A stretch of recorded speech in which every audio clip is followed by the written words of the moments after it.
So, reading the constitutional law overview from Barbary, it's different than the outline that I read in the early Barbary review. 16 pages. Already went over like a brief lecture about how this comes up, or what it is, right? The Constitution after it was adopted, the Bill of Rights. Was ratified to guarantee individual rights against the federal government. 80 years later, after the Civil War, the country adopted the Civil Rights Amendments, which is 13th through 15th Amendment, which primarily guarantee individual rights against states. So that's kind of history. Is there case and controversy, which are all the justiciability doctrines. So no advisory opinions should be given, and this is where ripeness, harm must actually be threatened, mootness, real live controversy at all stages, not resolved, and or the exception is capability of an issue capable of repetition yet evading review. There's standing, that the plaintiff must have concrete stake in the outcome of all stages of litigation. Injury in fact is a specific injury, not theoretical, and taxpayers are generally too remote or abstract to bring to have standing, except when the taxing and spending measures that do violate the Establishment Clause of the First Amendment, believe. And the last standing requirement, there's basically injury in fact, and that the redress, meaning that the issue can be remedied by a court decision. Fourth, under a kind of requirement that courts do not deliver advisory opinions, is that if there's adequate and independent state grounds, a federal court will not hear appeal from state court if adequate and independent non-federal grounds support state decision. But I don't know when to answer that way on the test. It kind of requires I don't know, maybe more than that for me to understand how to apply it. So abstention is another thing. It's kind of tough to apply in questions. Is if action already going on in state court is unsettled question of state law, federal court will abstain so the state can settle the issue. So I do believe actually the one MBE question I saw here was if the state is proposing legislation, but it's not finalized, not submitted for the General Assembly, then the federal court is not going to rule on it until the state, actually has their law in place, I suppose. And so the 11th Amendment and sovereign, political question is the next reason for justice, sorry. What are they calling it? I was calling it justiciability. Political questions and 11th Amendment and sovereign immunity also limit, federal courts taking cases. So is the law within the Congress's power? So Congress is the first article of the Constitution. It includes the necessary and proper clause, taxing power, spending power, commerce power, property power, some miscellaneous ones such as declaring war, funding war, investigatory, bankruptcy, postal, citizenship, admiralty, coin money, fixed weights and measures, grant patents and copyrights, delegation of lawmaking powers may be delegated to other branches, but must come along with an intelligible standard requirement for delegation. Then there's speech and debate clause, which gives immunity to Congress making speech related to the post, and then the legislative veto requires that on veto that they present a brand new bill, I guess, for the president for approval. So we're going to go into, actually, maybe we didn't go too much into necessary and proper, which is Congress has the power to make laws necessary and proper for executing any power granted to the branch of the federal government. The taxing power is if revenue raising generally it's valid.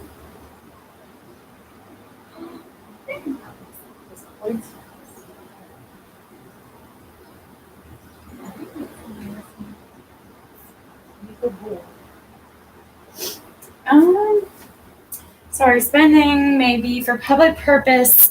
Congress may regulate beyond enumerated powers by matching strings to a grant as long as the strings are clearly stated, related to the purpose of the grant, and not unduly coercive.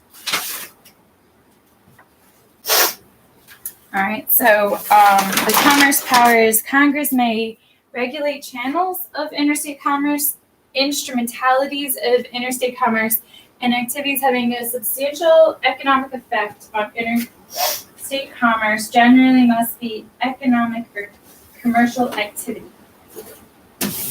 And channels include roads, rail, waterways, phones, etc., whereas instrumentalities are trucks, planes, etc., and activities having a substantial economic effect on interstate commerce. So, gosh, I wonder what is the, I'm going to say streams of commerce is not here, but it's like manufacturing, distribution, and sales maybe?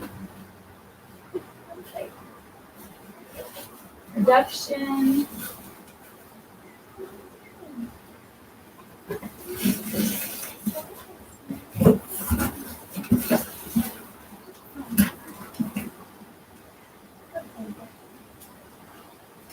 So then there's the property power, which includes the power of eminent domain to dispose of federal property and to make rules and laws regulating federal lands and Indian reservations. I read miscellaneous and delegation, speech, and legislative veto. So then the Article 2 of the Constitution relates to executive power, the domestic powers of the president.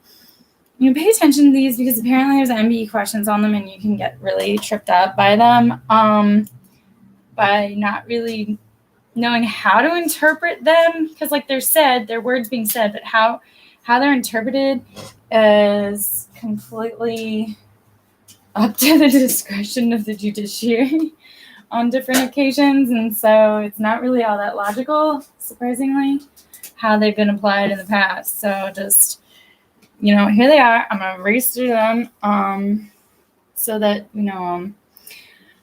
appointment and removal of officers. These are the domestic powers of the president. Appointment and removal of officers and Supreme Court justices with advice and consent of the Senate. Pardon for federal crimes only. Veto power, which is 10 days to veto if the president fails to act in 10 days and Congress is in session. That equals an approval. If Congress is out of session, it's a pocket veto.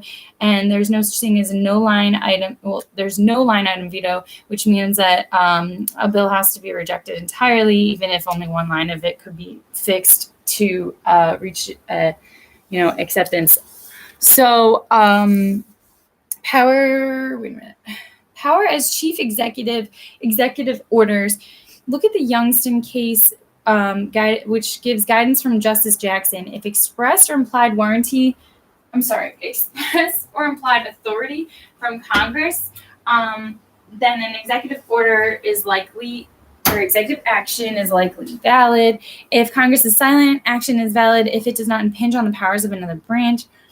And if against the Congress's will, then the action is likely invalid. So that all makes sense, actually. It's like limiting the powers of the executive that are otherwise limited. Congress may limit some. If they don't, it's available as long as it doesn't infringe on any other branch. All right, I'm not going to go too much into that. Sometimes Congress can allow it, right, with express or implied authority. So then it can be explicitly valid. So power over external affairs. President may commit troops, but power to declare war belongs to Congress. Treaty power. The president signs treaties with approval of 2/3 of the Senate, and treaty is on par with other federal laws, supreme law of the land. Treaties cannot conflict with the Constitution. For executive agreements, these are enforceable if not in conflict with federal laws, treaties, or the Constitution. Executive privilege and immunity extends to documents and conversations, but must yield if court decides information is needed for a criminal case, as found in Nixon, and immunity, president immune from suits for civil damages for actions taken as the president. Immunity extends to aides exercising discretionary authority of the president, which is like people close to him, also immune. So for impeachment, president, vice president, and U.S. civil officers may be impeached for treason, bribery, high crimes, and misdemeanors by majority vote of the House, are tried by Senate, are convicted by 2/3 vote of Senate. So then you get to the federal versus state power, which is called federalism. There's the supremacy clause, and then I think Amendment 10, 10th Amendment, I don't know, that's not named here, but included right in this analysis. So for the supremacy clause, most governmental powers shared between state and federal government. Federal law supreme and conflicting law is state law is invalid. For an actionable conflict between the two, the state law is always invalidated. If there's an interference with federal objectives, then the state law will be invalidated. Then there's preemption, where there's no room for state legislation. Contract can either control the entire field, which is called field implied preemption. If federal law comprehensive or a federal agency oversees the area, preemption may be found, such as immigration. There's also express preemption, which is narrowly construed. And then lastly, presumption that historic state powers are intended to be preempted unless that is a clear and manifest purpose of Congress. One example of that. Then the Dormant Commerce Clause comes up within this supremacy clause section, which is also known as negative implications of the Commerce Clause. Congress may delegate commerce powers to the states. Absent delegation, states may not intentionally discriminate against interstate commerce. An exception to this, however, is, and this is kind of the standard of review, is a state that enacts a law where it doesn't interfere with the federal law pertaining to interstate commerce, right? In order to pass constitutional challenge, the state law must be necessary to achieve an important state interest, that is, no reasonable alternatives were available. And an exception to this is when the state is acting as a market participant and might still violate. So note, this might still violate the Privileges and Immunities Clause if there's negative impact on interstate commerce, or I would say probably more correctly, that would be negatively impact residents of other states, and then or citizens of other states. And no downstream restrictions is another part of the market participant exception, and that means that the state cannot control what happens to goods after the state sells them. Lastly, there's a traditional government function, wherein states may not intentionally discriminate against interstate commerce. I wouldn't say except for, even though it's not labeled as an exception, traditional government function. I think the example is just straight regulation. And again, you have to test it by what's necessary to achieve an important state interest, that is, no reasonable alternatives available. Non-discriminatory state law may not be unduly burdensome. Burden on interstate commerce cannot outweigh the promotion of the legitimate state interest sought to be served. So this is another standard view if the state law is not discriminatory. So that almost lends one to believe that if it does discriminate, right. So the standard view, if a state law in the Dormant Commerce Clause is enacted, under the Dormant Commerce Clause is enacted, and it's discriminatory, then the standard review is necessary to achieve an important state interest, that is, no reasonable alternatives available. Whereas if it's not discriminatory, the law may not be unduly burdensome on interstate commerce, and it cannot outweigh the promotion of legitimate state interests sought to be served. non-discriminatory state law affecting interstate commerce requires, however, that there's a substantial nexus between the object of tax and taxing state. There's fair apportionment according to a rational formula in the fair relationship to services or benefits provided by the state. And they just shoved this 21st Amendment here, liquor regulation. States can regulate sale of liquor, but cannot favor local businesses. Just don't know how that got there. Suits, the United States may sue states without their consent. States cannot sue the U.S. without its consent. The state can sue in federal court, and the Supreme Court has exclusive jurisdiction over those. So I guess we entered into the judicial branch somewhere along the line. We really didn't. Did we ever go into it? Which sucks because I need to know Article 3 about our jurisdiction, the jurisdiction of the judicial branch. I got the Constitution right here, and it's like super makes no sense. So what they just said there about suits is mainly the crux of it, but that can't be all that they're trying to say. So Article 3, the judicial power of the United States shall be vested in one Supreme Court and in such inferior courts as the Congress may from time to time ordain and establish. The judges both of the Supreme and inferior court shall hold their offices during good behavior and shall at stated times receive for their services a compensation which shall not be diminished during their continuance in office. The judicial power shall extend to all cases in law and equity arising under this Constitution and laws of the United States, and treaties made or which shall be made under their authority, to all cases affecting ambassadors, other public ministers and councils, to all cases of admiralty and maritime jurisdiction, to controversies to which the United States shall be a party, controversies between two or more states, between the state and citizens of another state, and between citizens of different states, between citizens of the same state claiming lands under grants of different states, and between the state or the citizens thereof and foreign state citizens or subjects. Not impeachment for the last paragraph of this section, right?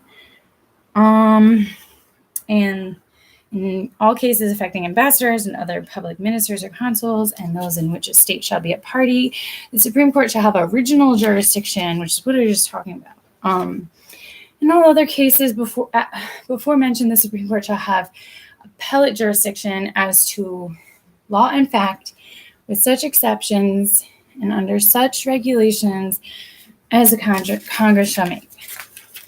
So whatever, when you read it like that, it kind of actually makes sense. But it's only like the 10th time. So 6. Federal taxation regulation to states' 10th Amendment concerns. Tax regulation applying to both private and state entities is valid. Tax regulation of states as states is generally invalid. Commandeering state officials cannot require states to regulate their own citizens. Exceptions, strings on federal grants and money and civil rights. So I had no idea why 10th Amendment is only named here. And I don't know why it doesn't. Okay, here's the next section, which is the state taxation and regulation of federal government. The state cannot directly tax federal government. The state cannot directly regulate the federal government, and the state may tax federal employee and contractor salaries, which is indirect tax. But tax cannot be paid to a state from the federal treasury. Individual rights. State action limitation. The Constitution limits actions of government, so there must be state, that is, government action in order to find action unconstitutional. State action. Private action can sometimes be attributed to the government. Traditional and exclusive government action, for example, running a town or election. Significant state involvement includes official encouragement or use of judicial machinery, entwinement of state and private actors, but mere regulation, provision of public services, or licensing is not enough. Article 4, privileges and immunities. which is different than our the 14th Amendment privilege and immunities. So what the professor said, actually, it comes in the next section. The 14th Amendment privileges and immunities prohibit states from denying their own citizens rights of national citizenship and noting that corporations are not citizens.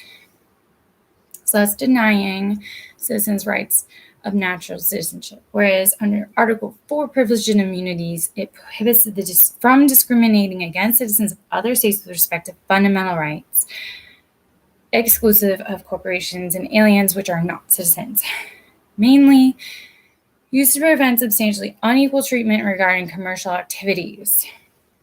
Substantial justification exception for if non-residents are part of problem and there are no less restrictive means to solve the problem.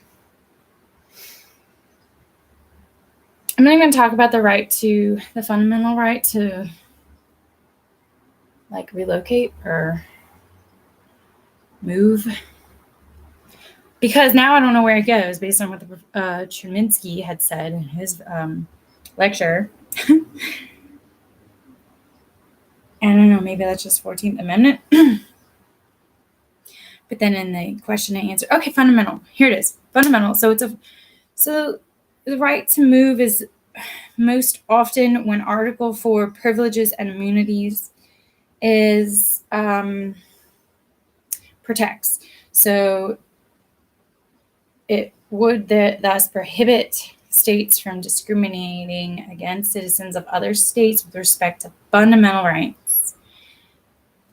The most successful under this type of a challenge is fundamental right to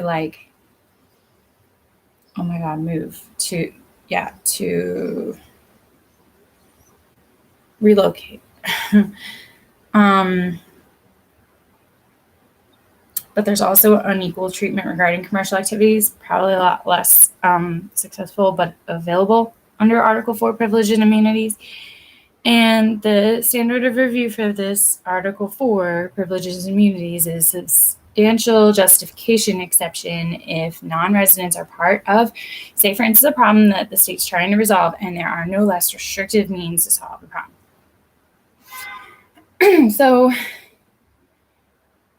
I think what that means is like a state's usually justified in whatever rule they want to apply. It can be potentially discriminatory. And then, as we were saying before, in the Dormant Commerce Clause, this is kind of closely related to that analysis and probably is going to come under the same, essay question. So just as a comparison, if it's coming under the Dormant Commerce Clause, you ask if it's discriminatory or not. If it is, the standard of review is necessary to achieve an important state interest, that it's no reasonable alternatives available. If it's not discriminatory, and again, it's going under your Dormant Commerce Clause analysis, then the requirements are that there's a substantial nexus between the object of a tax, fair apportionment according to rational formula, and fair relationship to services or benefits provided by the state. But if you're talking about thus, I guess you're definitely talking about discriminatory state law under the Article 4 privilege and immunities challenge.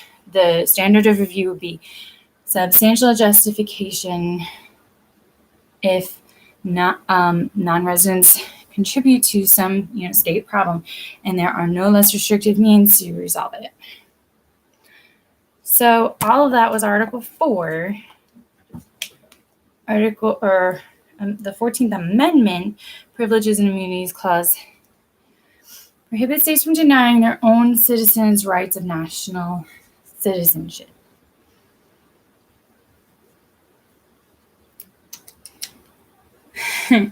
Prohibitions against retroactive legislation. Don't understand why this is so much longer than the last two sections, except that it brings in the Contracts Clause, ex post facto laws, and bills of attainder.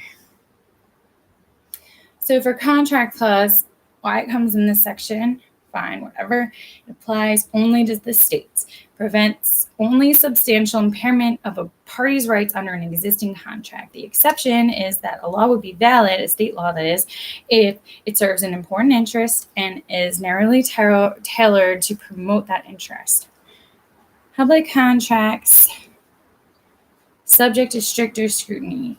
State cannot be obligated to refrain from it exercising its police power. Law should not broadly repudiate government contractual obligations. And like what that means is like if a law is affecting a contract between two states, it has to be subjected to stricter scrutiny.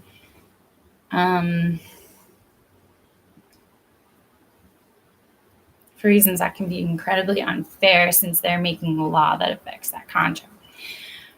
Ex post facto law is completely different, but in the same section of retroactive legislation, it makes a criminal an act that was innocent when done and prescribes greater punishment than what was prescribed when the act was committed. That's an alternate. And reduces evidence required to convict, or specifically applies only to legislation, but due process prohibits similar changes by the courts. Bill of Attainder is the last part of the retroactive legislation, which is that bills of attainder prohibit laws inflicting punishment without a trial on people by name or past conduct. Like, actually, I'm not giving that example. Cherminsky said if the government just said that he's to be inflicted on punishment by his name. For instance, for using puns in his lectures. Procedural due process is the next major section before takings, and substantial due process and equal protection, which then we go after that to privacy rights such as voting, right to travel again. Duration residency requirements for dispensing benefits ordinarily subject to strict scrutiny. 30-day period, probably okay, 1 year invalid. Distinctions between old and new residents is invalid. Doesn't attribute that to anything, but this whole section seems to be about the 14th Amendment. So now I take back what I just said, that the right to travel is a fundamental right, I think, under the 14th Amendment. Silly speech amendments, which is the First Amendment. Freedom to associate and believe, freedom of religion. Okay, so all fundamental, I believe I want to call them fundamental rights, because they're talking civil liberties earlier. And then I think substantive and procedural due process is different. So like those are the three protections, if I remember from class correctly. So let me just read this sort of note that I took in class. I want to say generally the constitutional law areas.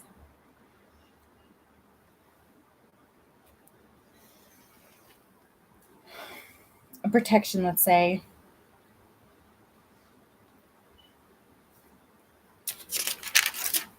Doesn't look like I wrote it down. No. Come on. Of course I didn't write it down.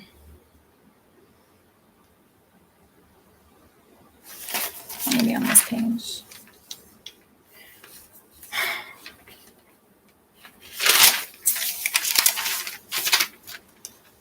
I want to say they were talking about fundamental rights, civil liberties,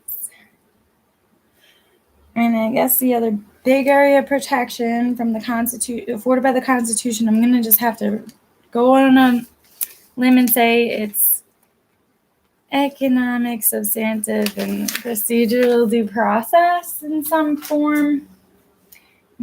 And say that because apparently people in law should be super versed in like what container these rights are coming from. And I really did not know that they're kind of pocketed in 3 containers like that until Wednesday of last week. So we're about to now go from like retroactive law to procedural due process. 2 due process clauses come from the 5th Amendment, which applies to the federal government, and the 14th Amendment, which applies to the states. Now, procedural due process requires fair process and procedure when government acts intentionally to deprive a person individually of life, liberty, or property, both actual bias and serious risk of actual bias is unconstitutional. Liberty includes losses of significant freedom of action. Property includes legitimate claims, entitlements to government benefits. Public employment is a property right if claimed to entitlement through contract, property, law, etc. Balancing test. So that's basically life, liberty, right? Public employment is a property right if claimed to entitlement through contract, policy, law. I guess the test for that is like an expectant interest in continued employment. Grabbing my phone because Cherminsky's lecture, I took a couple of notes from it that go probably within this outline. I thought were already coming from this outline. Some of them might be best said in a recording of this this outline, and that would be skipping preemption and dormant commerce clause, privileges and immunities. So we went through all that.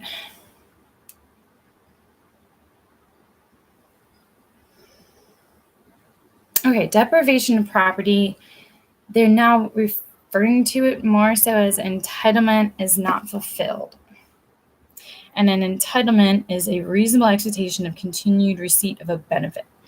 So that's sort of belongs here in this outline at this section within procedural due process, where which requires that there's a fair process or procedure when the government acts intentionally to deprive a person individually of life, liberty, or property.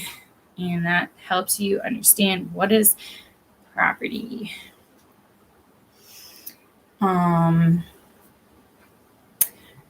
Balancing tests for determining fair process in terms of timing, which is ahead of the deprivation or after the deprivation, and the scope of the hearing involved, right? So you might have a pre-hearing of like hearing after being deprived of a right, or a right to a hearing.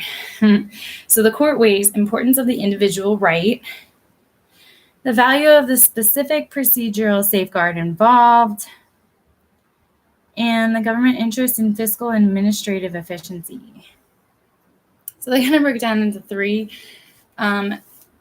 considerations, 3 factors. Now, before going into takings, I'm just going to walk back a bit. Like these major areas that I already defined in this recording, where preemption analysis was whether or not it's the Congress expresses preemption is allowed, like stricter safety restrictions than the Congress has or their executive agencies require, whereas implied, there's a little bit more in that analysis, which is federal and state laws are mutually exclusive. Local law interferes with federal objective, or the field preemption is more of an implied preemption. Field preemption is, according to this, a kind of an implied preemption. And then the state can't tax or regulate federal activity, intergovernmental intergovernmental immunities, and what I said, that you can't pay taxes to a state out of the federal government's treasury. So all of that went under preemption. Now moving to the Dormant Commerce Clause, a state or local law is unconstitutional if it places an undue burden on interstate commerce. He said that the way to distinguish this from the Commerce Clause is that the government can make laws on interstate commerce, the federal government, and so that therefore implies that the state can make laws when the federal government hasn't. And in order to know which one applies, you have to know who is issuing the new regulation. Is it the federal government? Commerce Clause applies. If it's the Dormant Commerce Clause, if it's a state, then the Dormant Commerce Clause applies, because the state or local law is being challenged as unconstitutional for placing an undue burden on interstate commerce. Then his part of privileges and immunities from Article 4 is it limits the state's ability to discriminate against out-of-staters with regard to privileges and immunities of citizenship. Whereas the 14th Amendment is restricted to, or is most effective for, the right to travel. So that's the carve-out that is actually protected in the 14th Amendment. Everything else relating to privileges and immunities of citizenship, which might be synonymous with civil liberties, is coming under Privileges and Immunities Clause of Article 4, limiting states' ability to discriminate against out-of-staters with regard to privileges and immunities of citizenship. It's about to go, okay.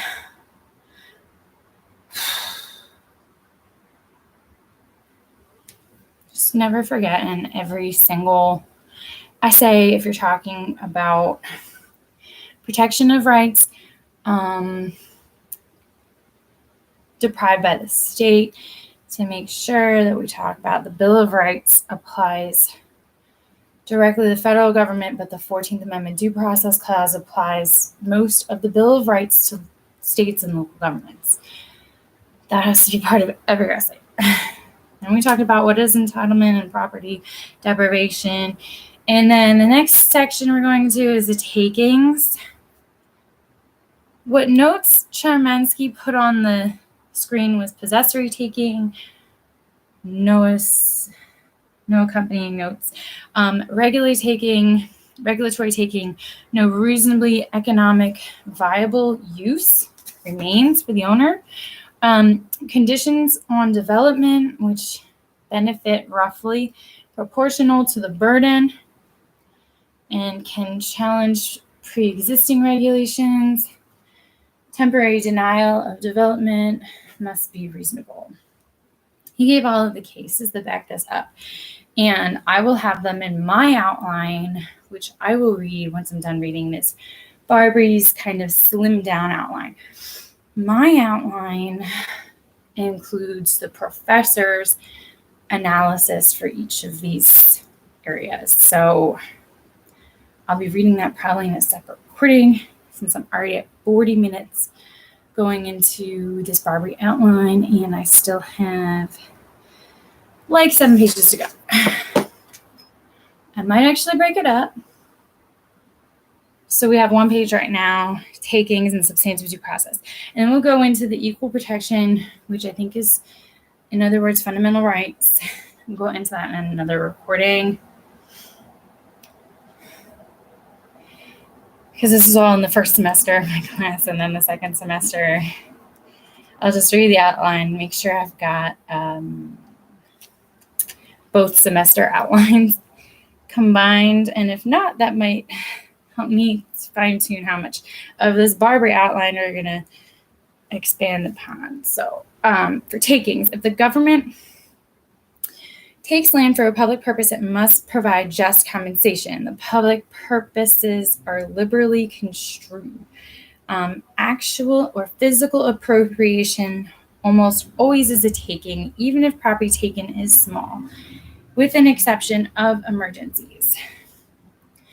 use restrictions, action for inverse condemnation, denial of all economic value as a taking, decrease in the economic value generally, not a taking if economically viable use remains, and dedications cannot condition building permits on forced dedication unless the government can show legitimate interest and adverse impact of development roughly proportional to the owner's loss.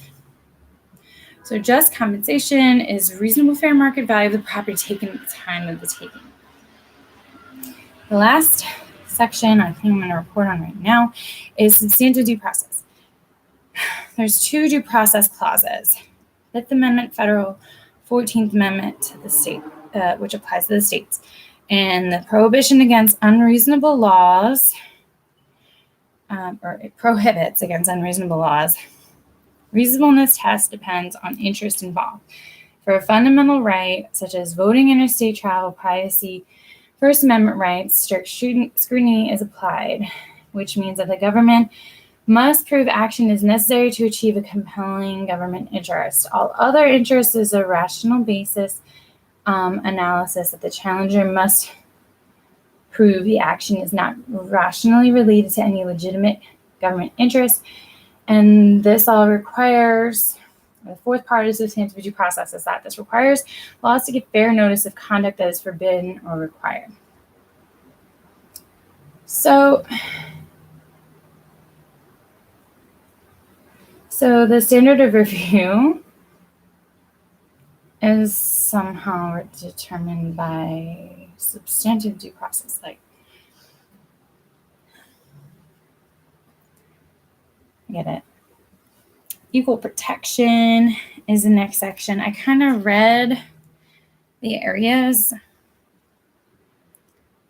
So there's going to be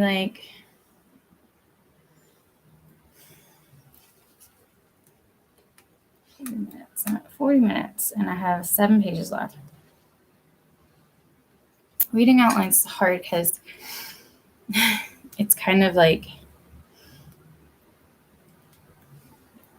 abbreviated in weird ways. Can't really race through it. I will try. So for equal protection, the 14th Amendment prohibition against unreasonable discrimination by the states, that's not a sentence. The 14th Amendment prohibits unreasonable discrimination by the states toward ... not written in this outline, but I want to say citizens. The test of reasonableness depends on the criteria used to classify the suspect or quasi-suspect class. So discrimination by the states upon suspect classes or quasi-suspect classes makes sense. And nature of the right, which is a fundamental right. So if there's a discriminatory intent by the government, it's kind of the first part of your analysis. Let's say whether the law is discriminatory on its face, like prima facie, on its face, discriminatory in application, or if there's a discriminatory motive, or if it is facially neutral, no discriminatory application, no discriminatory motive, then rational basis test applies. So this is just kind of, I guess, in general respects as to what fundamental rights analysis must contain. I think I remember this one.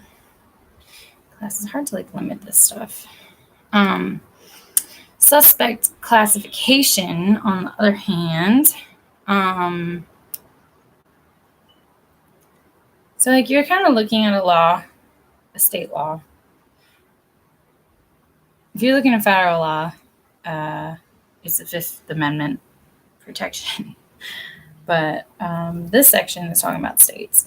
So the first question is if it's discriminating or not. I guess the second question is who it applies to. Is it a suspect classification, race or national origin, or fundamental right is kind of put in jeopardy? Then you apply the strict scrutiny test or standard. In thereunder, the government must prove the action is necessary to achieve a compelling government interest.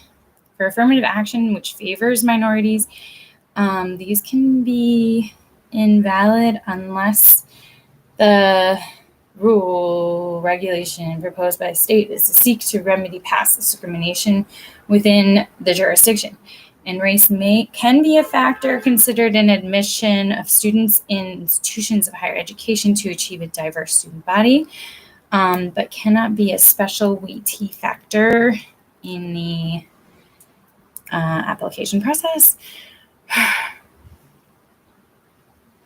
And alienage, state and local laws on alienage are suspect, except alienage can be considered for state employment positions involving the self-government process, including police officers and primary or secondary school teachers. So those are your suspect classifications, or would apply if you're threatening, if the law is threatening a fundamental right. That's strict scrutiny analysis that gets applied, and some exceptions to it.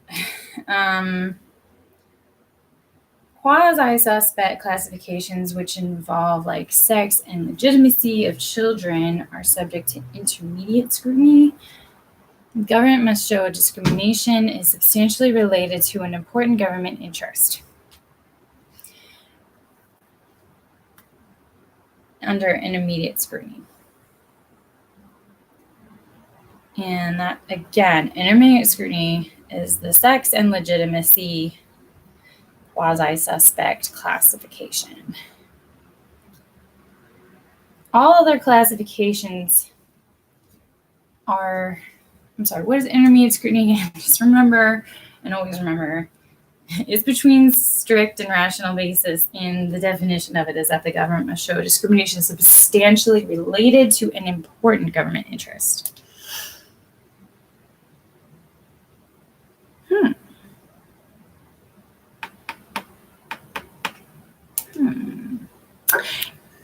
Okay, I just figured something out.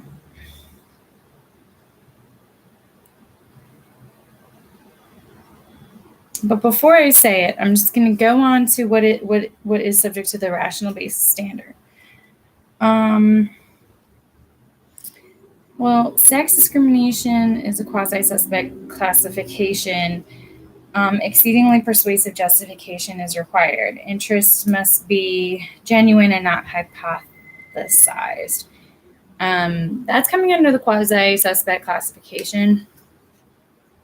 I don't know what any of that means, but I think I do based on reading this Colorado case about, public display of affection among people of the same sex, and trying to apply maybe intermediate scrutiny to that rather than rational basis.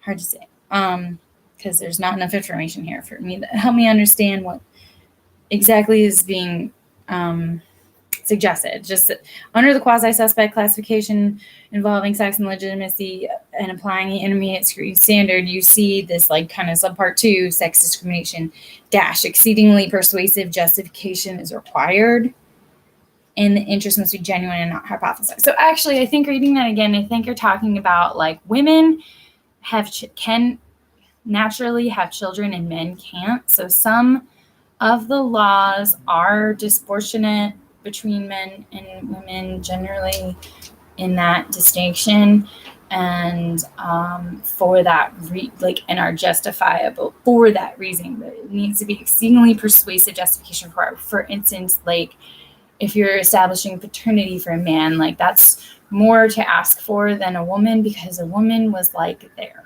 definitely.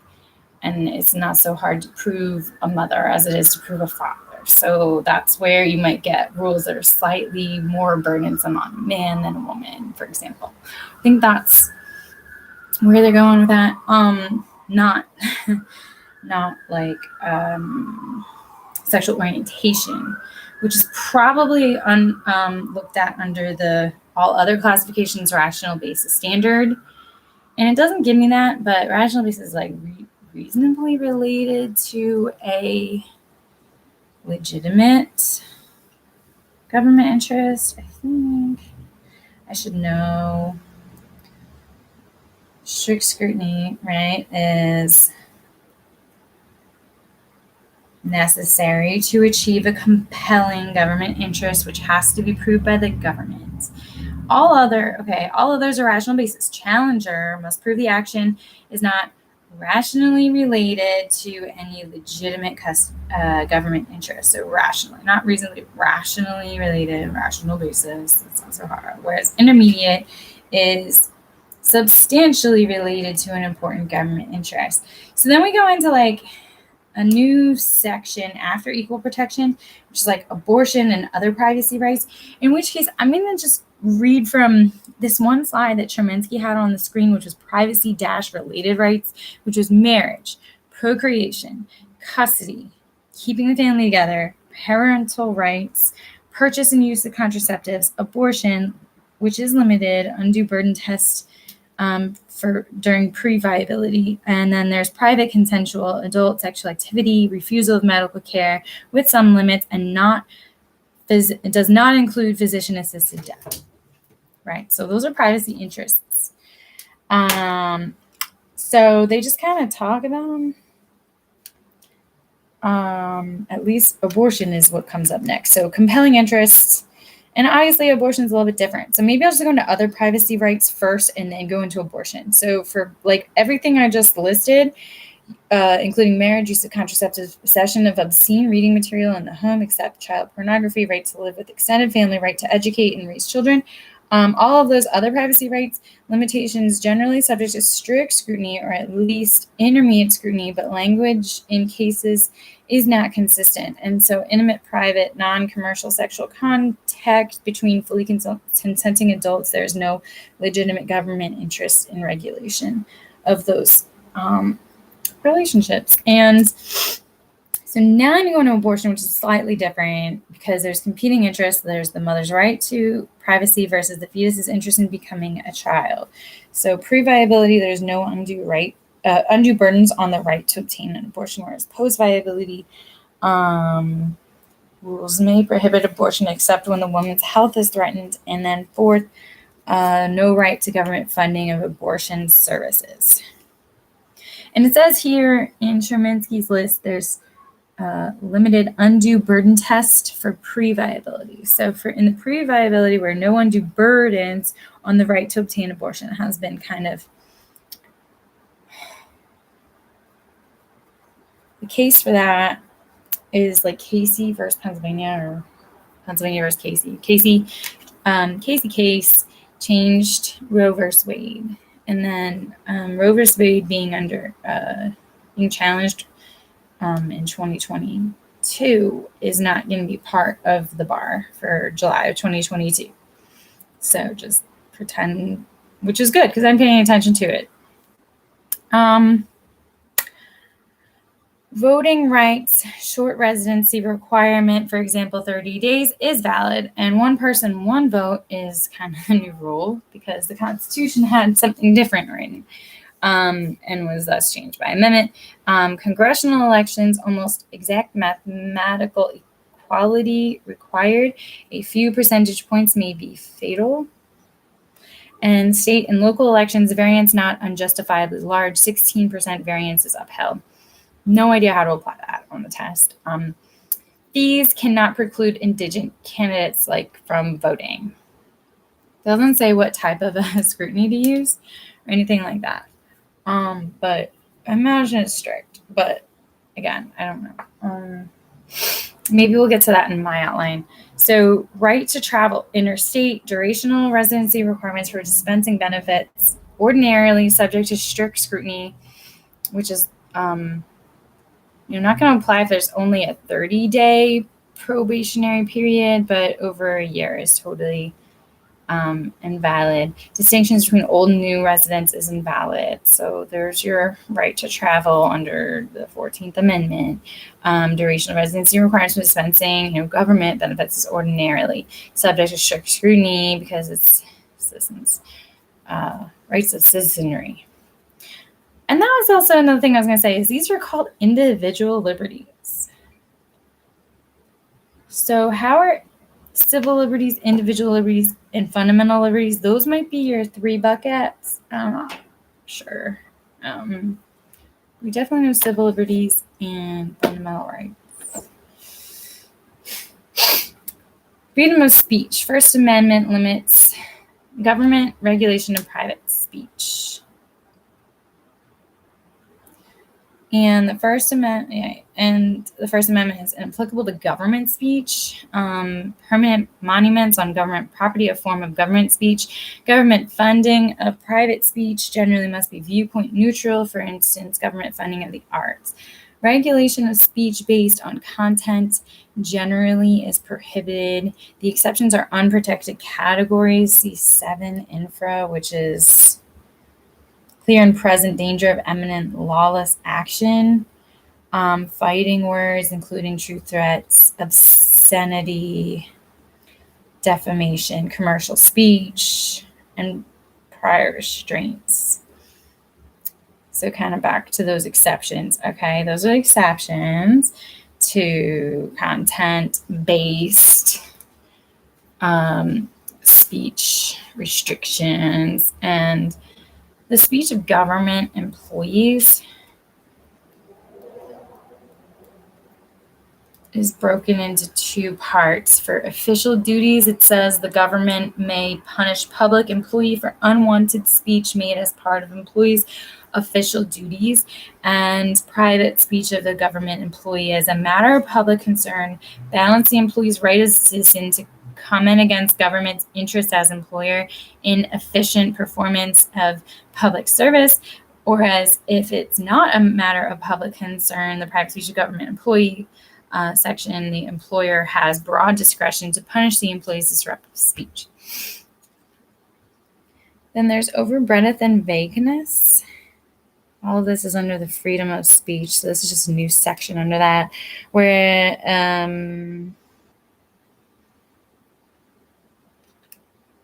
in overbreadth and vagueness, the prohibition against substantially more speech than necessary,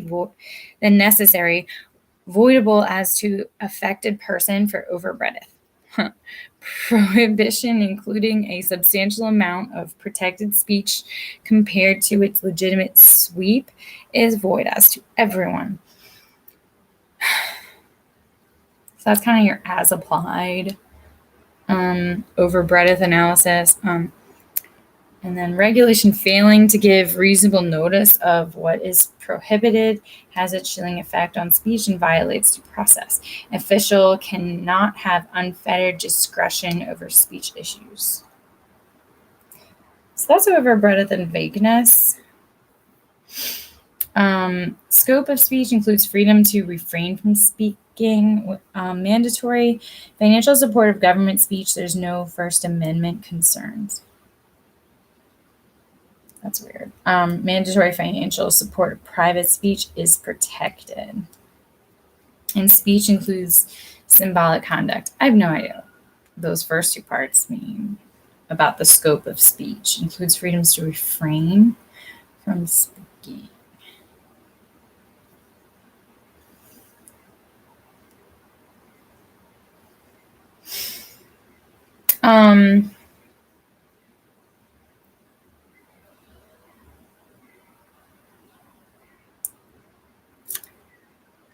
Time, place, manner regulation is the next big section under the freedom of speech, which is public forums such as sidewalks and parks, and designated public forums such as schoolrooms are open for use after school for social events.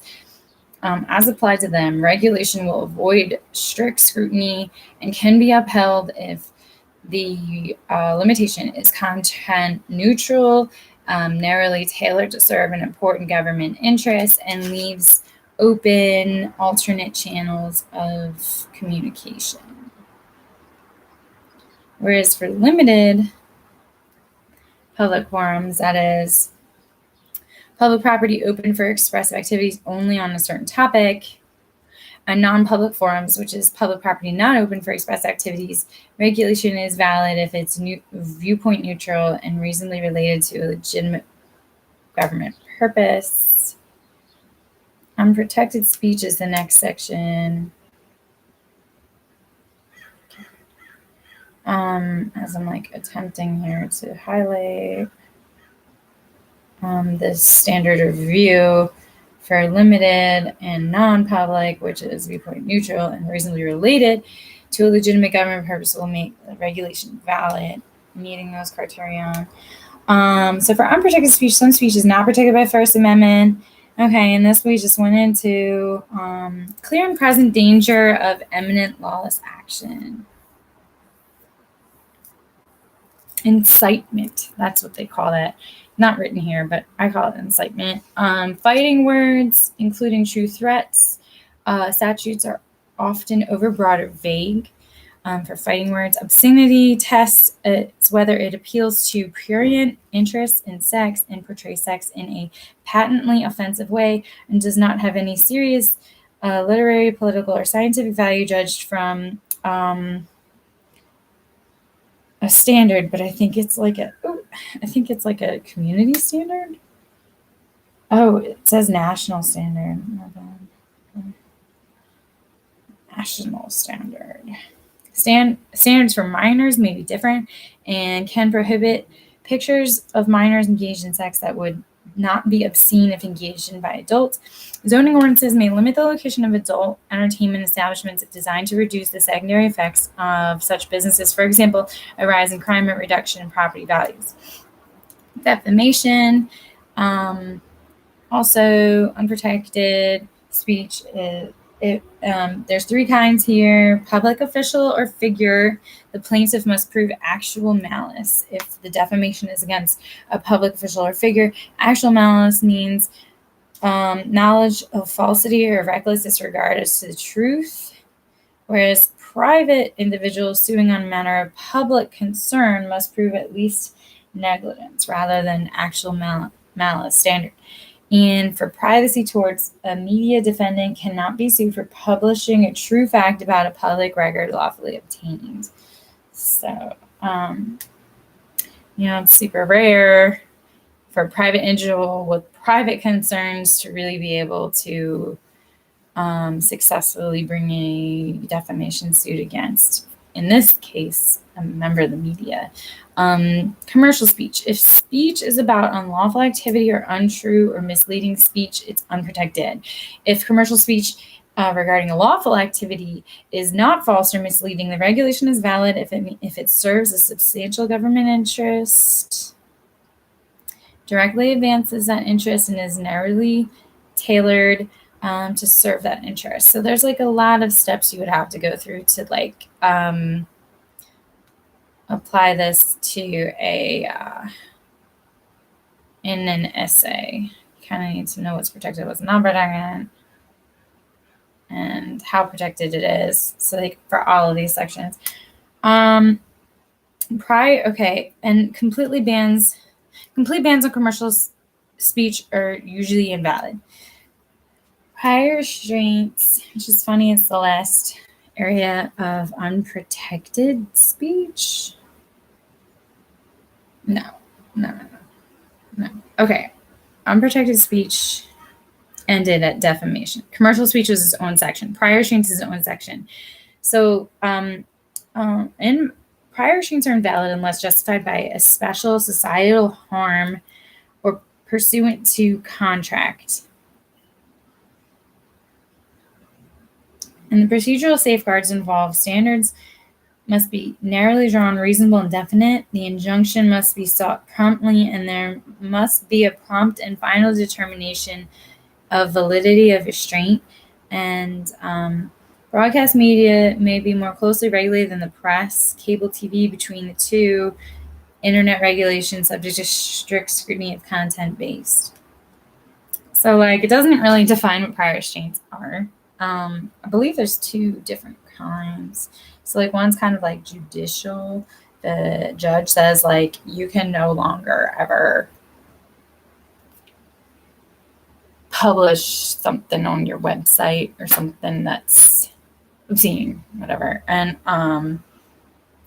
it's ahead of the actual communication, there's a restriction on it. That's what prior restraints means. If the judge orders it because you're stalking or something like that, that could be invalidated. What are the procedural safeguards? Is the standard narrowly drawn, reasonable, and definite? So it has to be like super specific. And the injunction must be sought promptly, and there must be prompt and final determination of the validity of the restraint. Okay, I don't remember that as being the procedural safeguards that I learned, but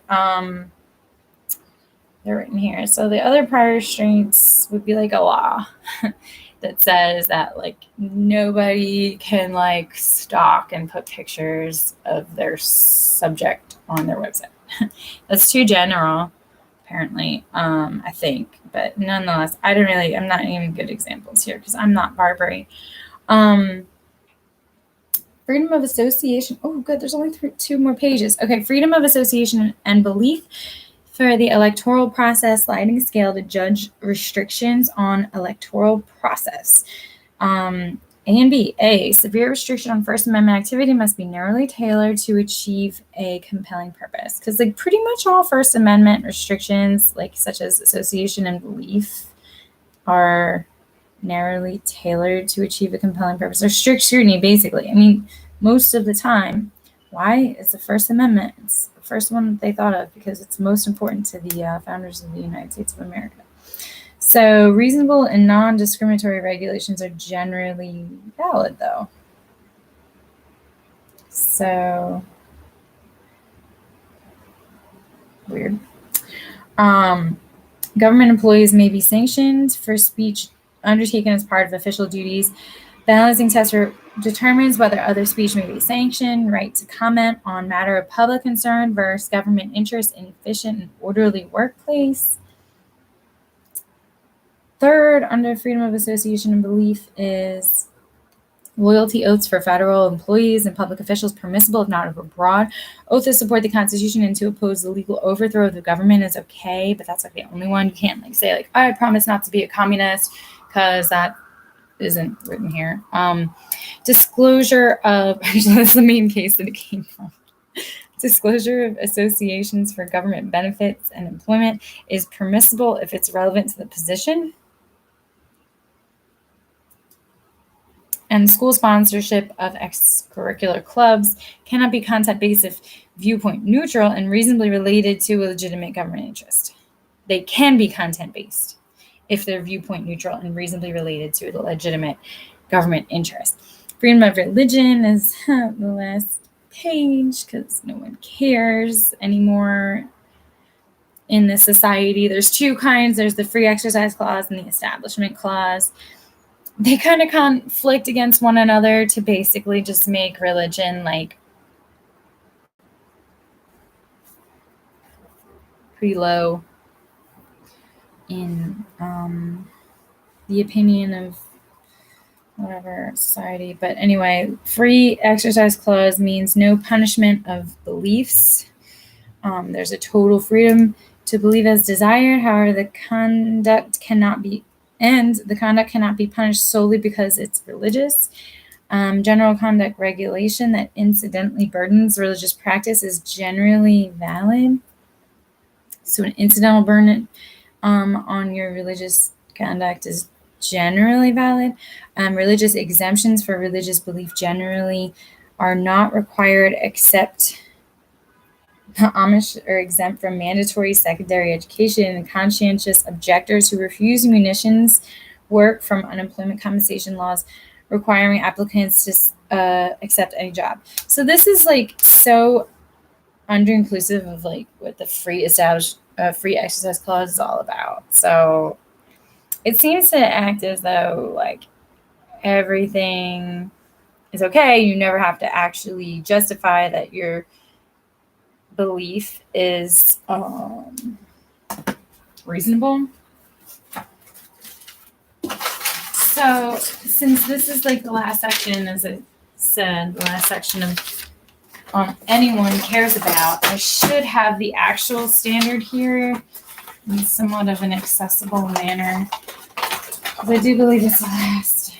But there's like a main test here they're totally missing. God damn it. Here's the establishment clause. So that one's the limit test. Freedom of religion Congress shall make no law respecting an establishment of religion or prohibiting the free exercise thereof. That's where it ultimately comes from. The definition of religion is very broad. Beliefs that occupy the place of the life of a person parallel to that filled by God and traditionally religious persons. Sincerely held belief requirement. So that's something that I learned that I'm not seeing in this Barbary outline, is that the government only consider whether religious beliefs are sincerely held, not whether they are true or false. From Ballard versus United States.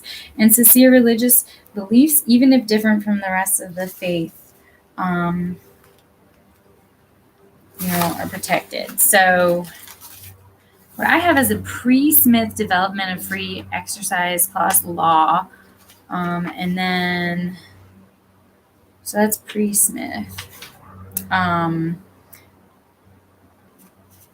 Which in general was beliefs versus action, and strict scrutiny is really all I have here. But I guess that kind of, so then there's a couple of the cases, and then we'll get to employment division versus Smith, where in 1990, the Department of Labor needed a compelling interest with no less restrictive means available for religious conduct to be prohibited by law of general applicability for religious use of peyote. And so their test, and this is the current test, is belief versus conduct, right? Beliefs versus action. So that still apparently exists. And the test is neutral law of general applicability. There's no strict scrutiny.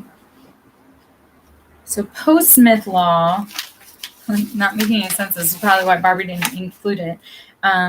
Post-Smith law is a Religious Freedom Restoration Act, applies only to federal law now after being overruled as it applies to state and local law. So it overruled Smith by statute and strict scrutiny. And all right, so that's why. So due to Smith, that's why Barbary doesn't care anymore. So what Barbary says actually matters and is probably going to be tested is that there's no punishment of beliefs. There's a total freedom to believe as desired. But as it relates to conduct or action, it cannot be punished solely because it's religious.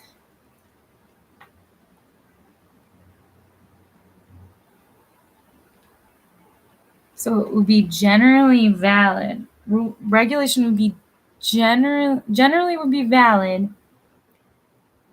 if it's only incidentally burdens a religious practice or conduct or action. So belief is totally free to believe anything you want. But if you start putting that into practice, action, conduct, that can be restricted by a regulation that is just general regulation. Probably what that means is general conduct regulation that incidentally burdens religious practice. Is like kind of probably not intended, although it doesn't say the intent of the regulation matters or anything, but we're talking just any old regulation has a negative effect. I guess that's when I'll read this Babaloo. What is it? The case, just to exemplify. The Church of Lukami Babaloo I versus the city of Hialeah. I love this case. The city adopted a specific law to prevent a targeted group's religious practice of sacrificing goats. However, the law was suspiciously retaliatory and not treated as a law of general applicability, but as a law that is not neutral. So, like, general applicability is probably the word that they should be using rather than general conduct regulation. No, it's a law of general applicability. It's generally valid, but if it's suspiciously retaliatory, then it's going to be invalidated. So that's how you look at freedom of religion today. For the Establishment Clause, the government action law respecting the establishment of religion is valid if the action or law has a secular purpose, has a primary effect that neither advances nor prohibits religion, and does not cause excessive entanglement between government and religion. And so that's the Lemon test, right? From Lemon versus Kurtzman, it must be for a secular purpose. So there's two prongs of secular purpose. That would either one would invalidate the law or the policy. So the law must have a secular legislative purpose. What's the first prong?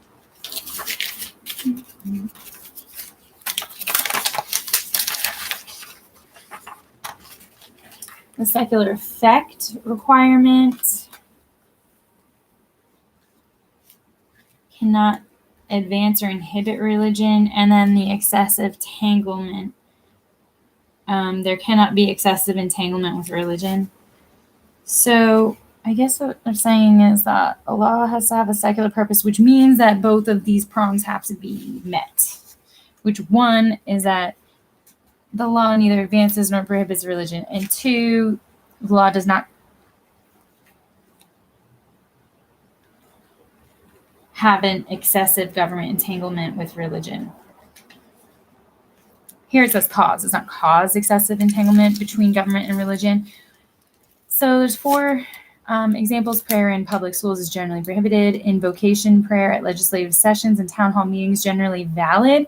Recognizes long history of prayer in American adults, not of tender, impressionable years. Religious symbols in Christmas time displays valid if accompanied by non-religious symbols like historic roots of American Christmas holiday, and displays of religious symbols, for example, 10 Commandments on public property, invalid if shown to have a predominantly religious purpose. And so